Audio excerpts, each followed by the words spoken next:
Mamili tayo ng ating gagawin na pandamo at Ratsilio. Nag-order kasi kay Edwin eh, kaya kailangan eh. Pandamo at ano namin? 69 po, ma'am. 69. Kay Edwin!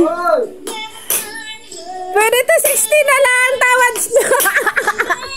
Tawad na, Nuebe. Ayan, sige. Thank you very much. Babalik kami ulit.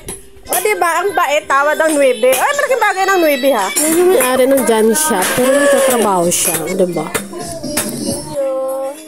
Balik ulit. Bye, Edwin. Dito na kami. Bye-bye. Dito na yan siya nag-iisa. Ay, sinabay mo! Ha? Cooperative. Diyan siya.